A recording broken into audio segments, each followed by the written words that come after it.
기독교 대한 하나님의 성회가 연금 공제를 해산하고 금융권 보험 상품으로 목회자들의 노후 대책을 마련하는 방안을 추진하고 있습니다. 그러나 일부에서 해산 과정에 문제를 제기하는 목소리도 있어 해산 절차가 잘 마무리될 수 있을지 관심이 모아지고 있습니다.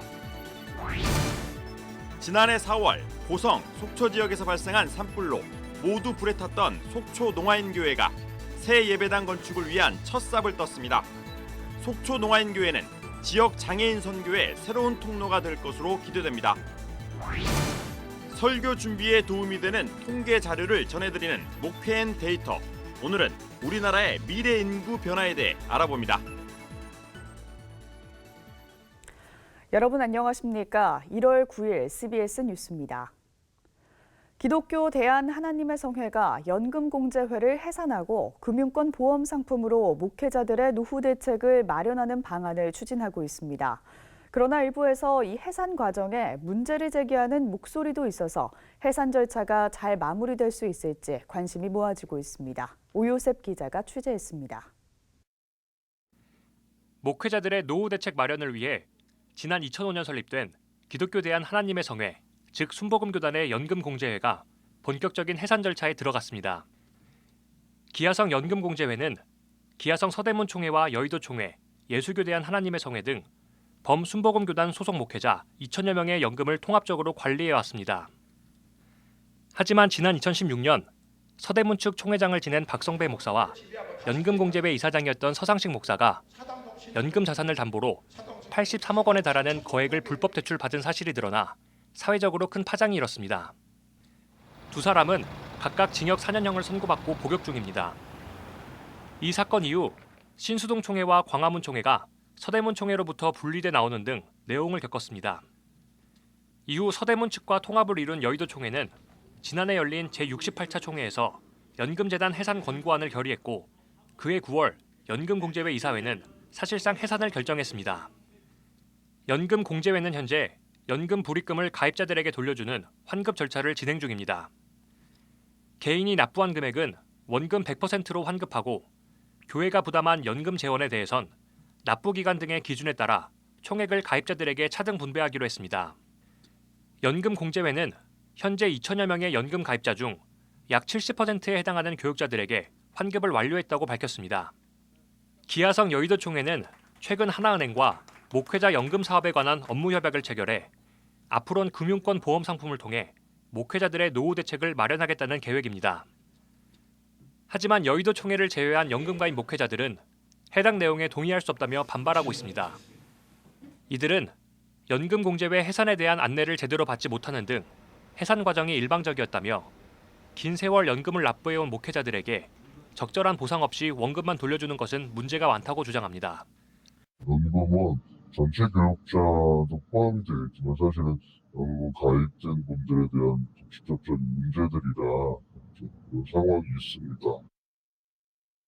또 연금을 목적으로 교회에서 부담한 연금 자산을 연금공제회가 해산됐다고 해서 교육자 개인에게 환급하는 것은 추후 법적 문제가 될 수 있다는 지적도 있습니다.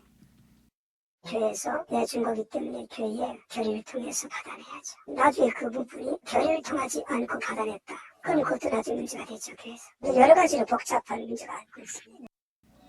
연금 해산에 불만을 가진 교단들은 대책 마련을 위한 회의를 가질 것으로 알려졌습니다. 이에 대해 연금공제회 측은 각 교단 총회에 속한 이사들이 협의해 내린 결정이라며 공식적인 이의 제기나 문제 제기는 없었다고 밝혔습니다. 한편 기아성 연금공제회는 손실액 환수와 관련된 소송이 여전히 진행 중이기 때문에 재판이 마무리된 후에야 완전히 해산할 수 있을 것으로 전망됩니다. 목회와 선교에 평생을 헌신한 교육자들의 은퇴 후 삶을 보장하기 위해 마련됐지만 불미스러운 사고의 여파로 그 진통이 계속되고 있는 가운데 안정적인 목회자 노후 대책이 자리 잡을 수 있을지 주목됩니다. CBS 뉴스 오요셉입니다. 지난해 4월 고성 속초 지역에서 발생한 산불로 모두 불에 탔던 속초 농아인교회가 새 예배당 건축을 위한 첫 삽을 떴습니다. 속초 농아인교회는 지역 장애인 선교의 새로운 통로가 될 것으로 기대됩니다. 강원 영동 CBS 최진성 아나운서의 보도입니다. 속초시 수복로에 위치한 속초 농아인교회 신축 공사 현장. 속초 농아인교회 교인들과 예장 통합총회, 강원동로회 등 관계자들이 참석한 가운데 새 예배당 기공 감사 예배가 열렸습니다. 설교를 전한 강원동로회 김종원 노회장은 모든 것을 다 잃어버린 것 같았지만 오히려 하나님의 역사하심을 꿈꾸게 됐고 마침내 현실이 됐다고 전했습니다. 이것을 전화위복의 기회로 삼자 하는 꿈을 가지시는 것을 보았습니다. 오히려 이 기회가 하나님의 역사하심의 그런 기회가 될지 모른다는 꿈이었습니다. 이렇게 꿈이 현실이 되었습니다. 앞서 지난해 4월 고성 속초 지역에서 발생한 산불로 4층 건물의 한 층을 빌려 예배를 드려온 속초 농아인교회는 하루아침에 예배 처소를 잃었습니다. 이런 가운데 속초 중앙교회가 예배 환경을 제공하며 함께했고 이후 주변 지역교회와 노회, 총회 등 전국교회에서 관심을 갖고 후원하며 낙담되는 상황 속에서도 용기를 잃지 않고 희망을 이어갔습니다. 그리고 그해 9월 강원동로회 속초북시찰위원회와 농아인교회 등은 교회 건축을 위한 준비 절차에 들어갔고 매입한 건축 부지의 기존 건물 철거와 함께 오늘의 기공 예배를 드리게 됐습니다. 속초 농아인교회 최만석 목사는 새 성전을 통해 지역사회에 있는 장애인 선교를 위해 최선을 다하겠다고 다짐했습니다. 이 지역사회에 장애인들에게 하나님의 복음을 증거하고 이 지역사회에 있는 모든 장애인들 선교를 위해서 최선을 다하려고 합니다. 속초 농아인교회 새 예배당은 대지 면적 180여 제곱미터에 지상 4층 규모의 방주 형태로 지어집니다. 1층은 농아인교회가 지역사회를 섬기기 위한 카페를, 2층은 예배당, 3층과 4층은 식당, 주방, 게스트룸 등으로 마련해 올해 8월 입주하는 것이 목표입니다. 또한 화재 당시부터 함께 해온 속초중앙교회도 농아인교회의 자립과 사역에 지속적인 협력을 이어갈 것을 약속했습니다. 농아인교회가 이 지역사회를 섬기는 교회로 세워질 수 있도록 저희 교회가 평신도 선교사를 함께 파송하고 같이 협력하며 모든 사역을 감당할 때까지 함께 동반자로 협력하는 교회로 서 가겠습니다. 고난과 환난 속에서 희망과 소망을 품었던 속초 농아인교회. 이제는 지역을 사랑으로 품고 나아가는 아름다운 통로가 되길 소망합니다. CBS 뉴스 최진성입니다. 미국 내 평화의 소녀상 건립을 주도했던 김등렬 원로 목사가 현지 시간 8일 오전 향년 93세의 나이로 별세했습니다. 고 김등렬 디트로이트 한인연합 장로교회 원로 목사는 독립운동가 김경하 목사의 아들로 고인은 2014년 8월 미주에서는 두 번째로 디트로이트의 평화의 소녀상을 건립하는 데 주도적인 역할을 했습니다.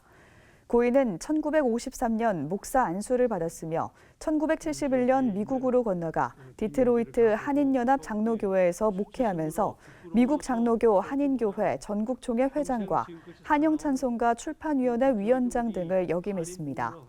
고 김등렬 목사 장례 예배는 현지 시간으로 오는 11일 오전 10시 30분 디트로이트 한인연합 장로교회에서 열립니다.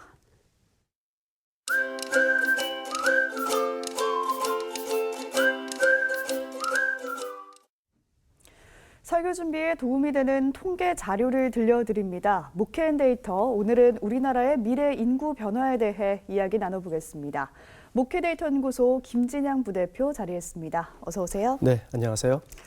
네, 저출산 때문에 우리나라 인구 증가가 둔화됐다, 이런 말은 많은데요. 앞으로 감소까지 예상된다고요. 네, 1980년도에 우리나라 전체 인구가 3,812만 명이었습니다. 네. 조금씩 증가해서 올해 2020년도에는 5,178만 명으로 늘어나고요. 요게 2028년도에는 5,194만 명까지 이제 올라갑니다. 근데 이때 2028년도 5,194만 명을 이제 최고 정점으로 해서 그 이후부터 인구가 조금씩 감소하게 됩니다. 그렇게 돼서 2050년도에는 우리나라 전체 총 인구가 4,774만 명까지 감소하게 되거든요. 네. 그래서 2020년도부터 보면은 한 8% 정도 감소할 것으로 그렇게 지금 저희가 예상하고 있습니다. 잠깐 말씀하셨는데 이 추세라면 한 세대 뒤 2050년쯤에 상황이 더 심각해지지 않을까요? 네, 지금부터 30년 전인 1990년도에 우리나라 인구 구성을 보면요. 0세부터 14세까지 유소년 인구의 비중이 26%였습니다. 네. 65세 이상의 고령 인구, 노인 인구의 비율은 그때 5%였거든요.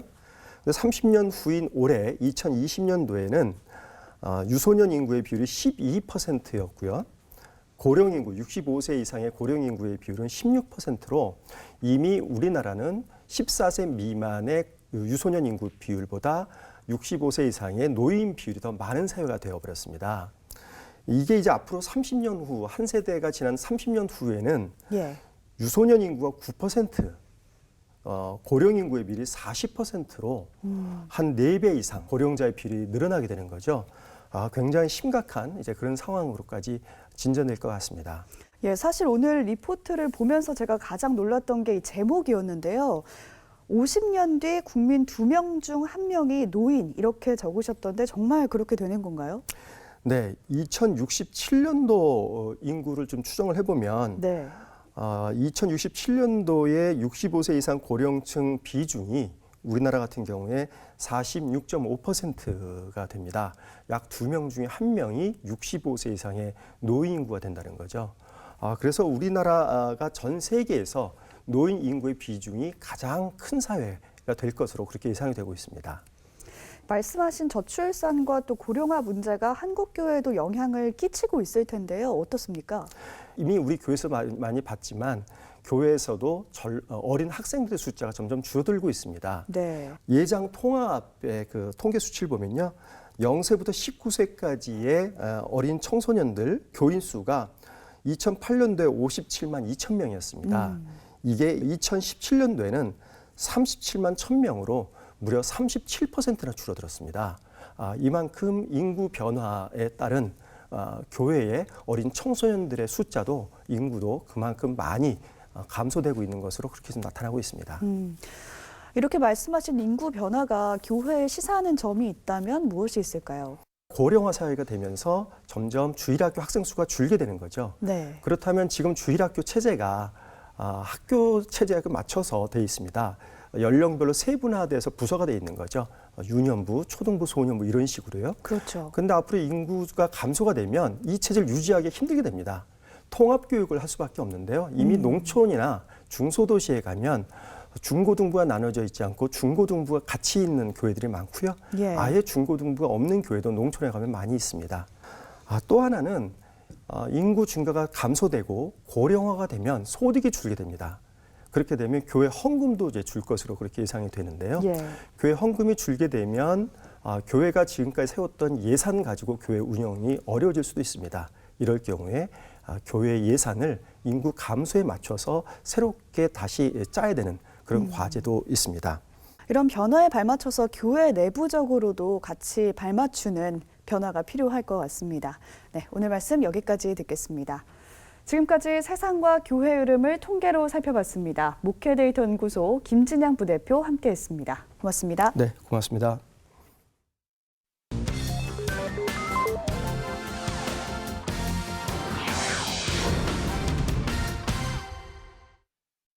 오늘의 간추린 지역교계 소식입니다. 지역교계에서 열린 신년 감사예배와 할애회 소식 먼저 전해드립니다. 부산 기독교 교회협의회가 신년 감사예배를 드리고 평화를 위해 힘쓸 것을 다짐했습니다.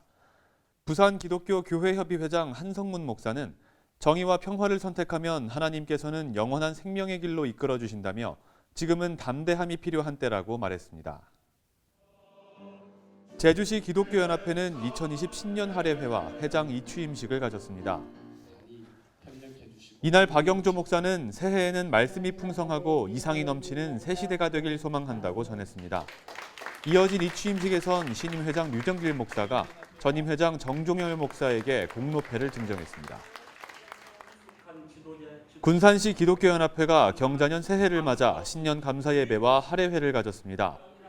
이번 할애회에서 증경회장 윤기원 목사는 올 한 해는 교회의 지도자들이 영적 지도력이 세워져 이웃을 섬길 수 있는 아름다운 교회가 되길 소원한다고 말했습니다.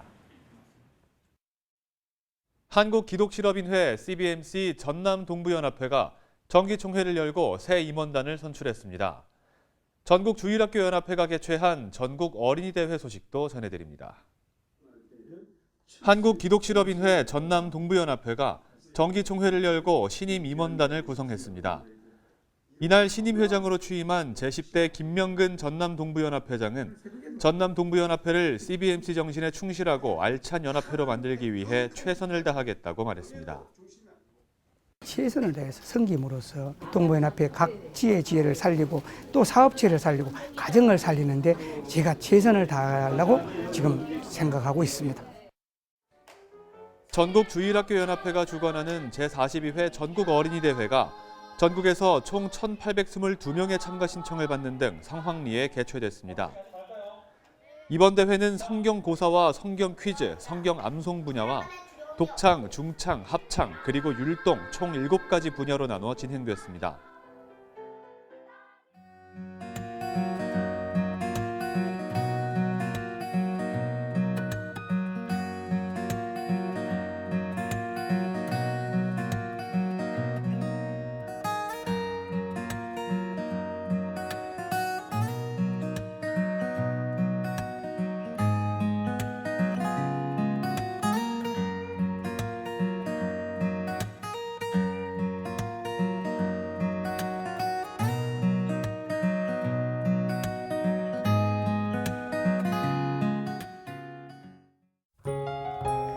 내일은 전국이 맑은 가운데 중부 내륙과 남부 내륙 일부는 아침 기온이 영하 10도 이하로 떨어지는 곳이 있겠습니다. 특히 중부 내륙엔 아침에 짙은 안개가 끼는 곳도 있어 교통안전에 유의하셔야겠습니다. 내일 아침 최저 기온은 영하 8도에서 영상 1도, 낮 최고 기온은 3도에서 11도로 예상됩니다. 이상으로 뉴스를 마칩니다. 함께해 주신 여러분 고맙습니다.